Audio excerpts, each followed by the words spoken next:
It is said that in a world without vaccines, antibiotics, or even hand sanitizer, a sneeze might as well be a death sentence. Welcome to ancient Rome, where in addition to magnificent gladiator fighting arenas, global domination, and the rampant corruption by the elected officials, it was a total nightmare to survive a plague. Let's find out how the Romans survived devastating plagues in an age without medicine. Rome wasn't just famous for gladiators' epic road systems and Julius Caesar's unfortunate run-in with sharp objects. It was also the unlucky jackpot winner of some of the worst plagues in history. You think COVID-19 was bad? Romans would have taken one look at our vaccine clinics, home delivery services, and video calls and called us soft. For what it's worth, Rome had a long and terrible history of plagues. Let's start with the Antonine Plague, history's worst welcome home gift. This little bundle of joy was likely smallpox brought back by Roman soldiers returning from the east in the 2nd century AD. Because what's the point of conquering new lands if you don't bring back a few deadly souvenirs? It hit Rome like a chariot crash, fast, brutal, and leaving a mess no one wanted to clean up. The death toll? At its peak, it wiped out 2,000 Romans per day, adding up to about 5 million total casualties. That's like filling an entire Colosseum with people and then deleting them every 24 hours. If this were a video game, Rome would have rage quit. Imagine walking through the Forum, a place normally filled with merchants shouting deals and senators making grand speeches. Instead, all you hear is coughing, wheezing, and the eerie silence of abandoned homes. The smell? A delightful cocktail of burnt incense, desperation, and the distinct stench of unburied bodies. Fun times. Even Rome's golden boy, Emperor Marcus Aurelius, the famed Stoic philosopher, wasn't safe. Turns out meditating on suffering doesn't make you immune to smallpox. He died from it in 180 AD, proving once again that even emperors can't negotiate with viruses. And just when Romans were thinking, hey, at least we survived that one, the Plague of Cyprian showed up like an unwanted sequel nobody asked for. Historians aren't sure what it was. Maybe smallpox, maybe Ebola's long-lost cousin, maybe something even worse. But one thing's for sure, it was bad news. Symptoms? Oh, just your casual vomiting blood, constant diarrhea, high fever, blindness, and, wait for it, limbs literally falling off. Imagine waking up and realizing your fingers have ghosted you permanently. If that's not straight out of a horror movie, I don't know what is. Speaking of horror movies, contemporary sources made it sound like a deleted scene from The Walking Dead. One bishop from Carthage who wrote about it described the infected as rotting while still alive, which is basically zombie mode activated. Rome responded the way it always did: prayer, sacrifice, and, of course, mass panic. Wealthy Romans ran to their countryside villas faster than influencers fleeing bad PR, while the poor had no choice but to stick around and hope Apollo was in a good mood. In fact, the plague hit the Roman legions so hard that entire battalions collapsed. When your elite soldiers are literally dying on the spot, you know it's bad. Some historians even think this was a major reason the Roman Empire started cracking at the seams, because it's kind of hard to run an empire when everyone's too sick to hold a sword. And just when Rome thought things couldn't get any worse, enter stage left the Justinian Plague, a proto-version of the Black Death that made earlier plagues look like practice rounds. This one hit Byzantium hard, as in half the empire gone kind of hard. Emperor Justinian himself caught it and somehow survived, which is impressive considering his face literally swelled up like an overripe tomato. His survival, however, wasn't great for his people because he just doubled taxes to make up for the dead workforce. Thanks, Justinian. Imagine walking through Constantinople. Markets, once overflowing with silk and spices, are now empty. Dogs and rats scurry through abandoned streets, and the air is thick with the smell of death and burning corpses. Historians say so many bodies piled up that there wasn't enough space to bury them, so they just dumped them into the sea. If that doesn't make you rethink your Mediterranean beach vacation, I don't know what will. And how did the plague spread so fast? The usual. A flea bag infestation of biblical proportions. Fleas hitchhiked on rats, rats hitchhiked on grain shipments, and before you knew it, the entire empire is in crisis. Fun fact, the Justinian Plague was actually caused by Yersinia pestis, the same bacterium that later caused the Black Death. So yeah, history really does repeat itself, just with different emperors and worse Wi-Fi. So how did they survive? After all, Romans didn't have Tylenol, quarantine TikToks, or people telling them, just drink ginger tea, you'll be fine. Instead, Romans relied on a couple of methods to keep themselves healthy. Different plants for medicine were common, even though half the time they didn't actually work. Kind of like when you Google home remedies and end up rubbing toothpaste on a bee sting. Take garlic, for example. Romans believed it was good for the heart and warded off disease, which is true, but it also warded off friends, lovers, and anyone within a 5-foot radius. Roman soldiers ate it daily, hoping it would make them strong and fearless, though it probably just made their enemies surrender from the smell alone. Then there was honey, the ancient world's neosporin. Got a cut? Slap some honey on it. Sore throat? Honey. Skin infection? Honey. Did you accidentally anger Jupiter with your bad life choices? Probably honey. It actually worked as an antiseptic, which means some Roman doctor out there got it right for once. And then there was opium, which was basically the ancient world's answer to everything. Headache? Opium. Toothache? Opium. Existential dread? Opium.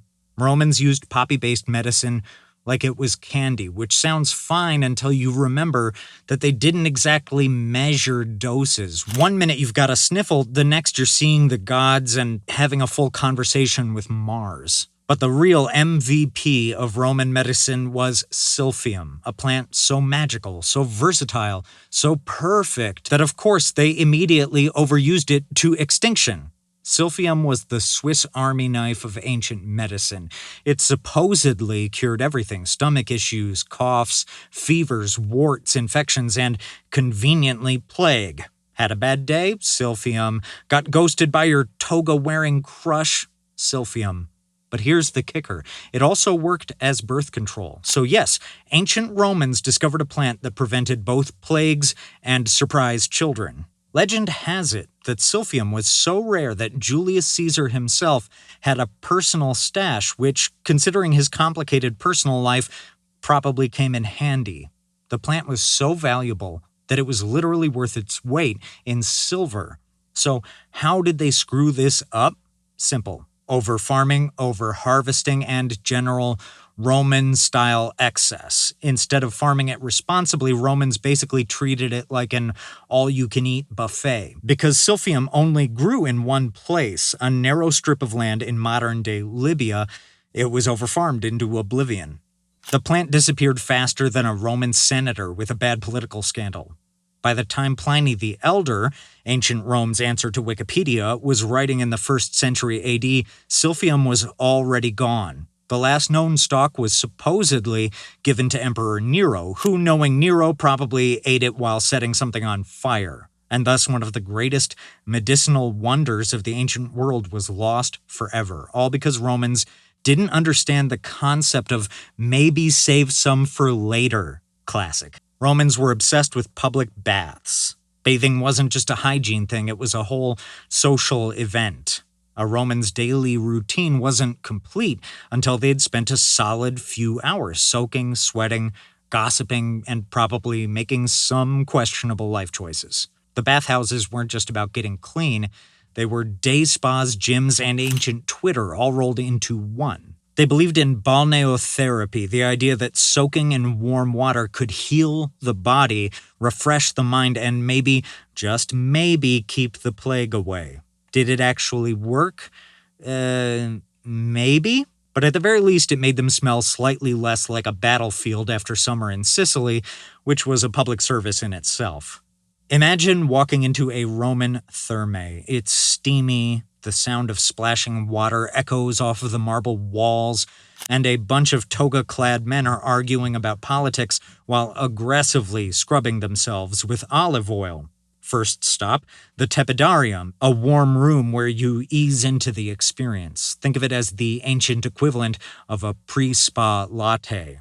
Then you head to the caldarium, where the water is hot enough to poach an egg and the steam hits your face like opening the dishwasher mid-cycle. Here, Romans would sweat out their sins, toxins, and possibly their will to live. But the best part? The strigil treatment, where an attendant scraped the oil, dirt, and dead skin off of your body with a curved metal tool. That's right, Romans were exfoliating before it was cool, except instead of a gentle sugar scrub, it was more like getting scraped with a fancy cheese grater.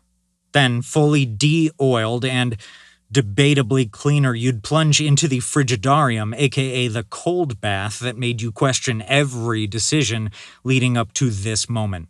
Roman men believed this was great for virility, which is definitely something a freezing cold bath makes you think about.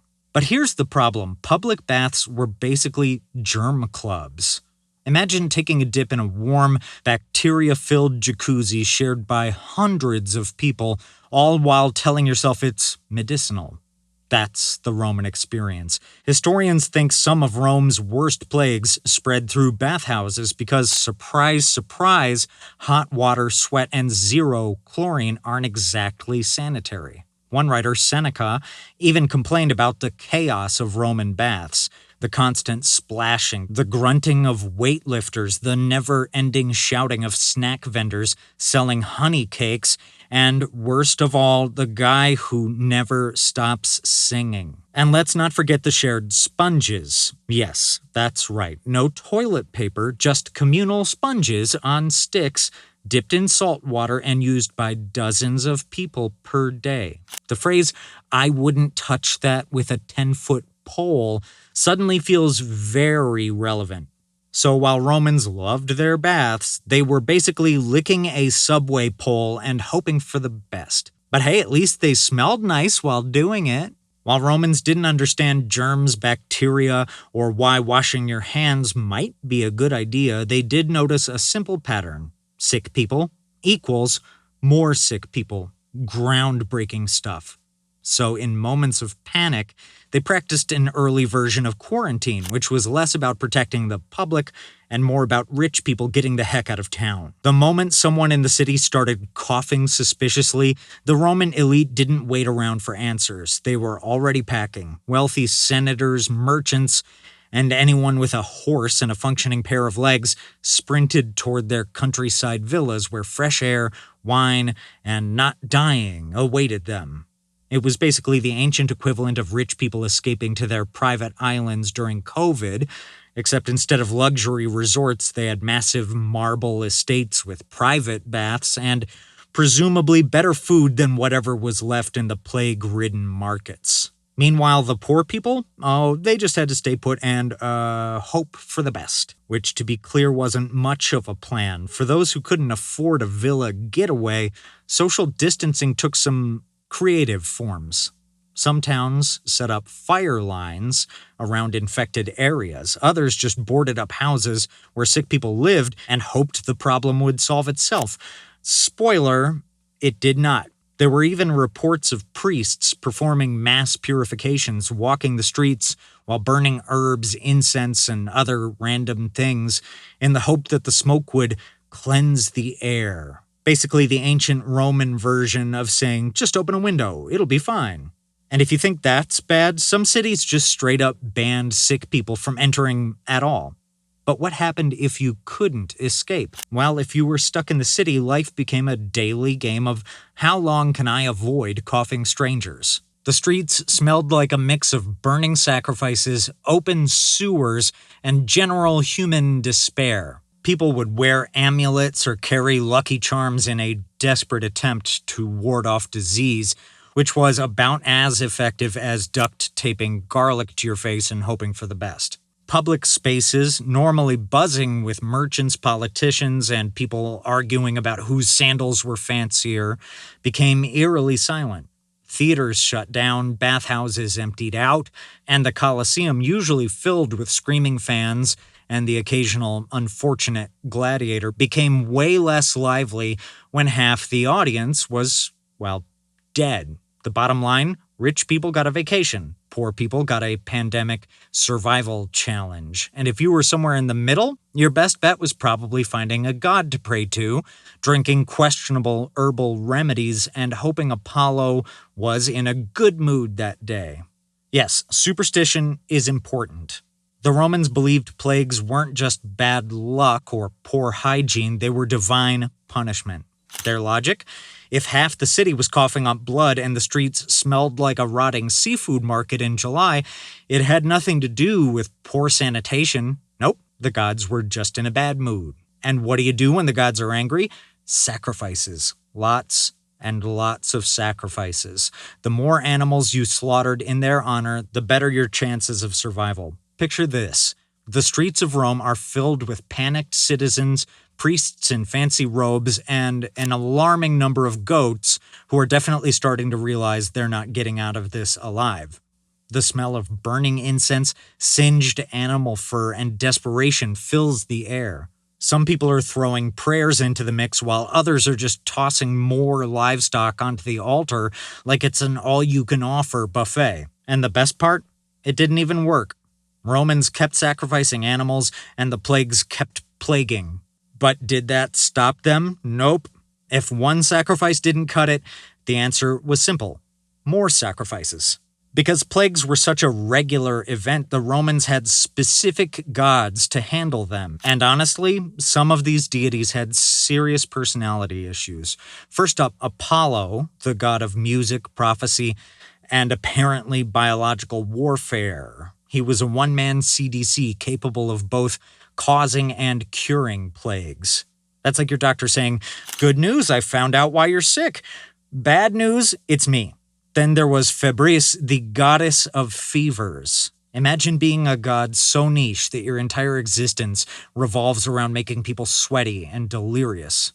Romans would pray to her when they got the chills, but honestly, a wet towel probably worked just as well. And let's not forget Robigus, the god of crop disease. Yes, even wheat had its own plague deity. If your grain started rotting, the official Roman solution was to sacrifice a dog. Oh, and if things got really bad, they turned to Aesculapius, the god of medicine, who, fun fact, was often depicted with a snake-wrapped staff. Yep, that's where the modern medical symbol comes from.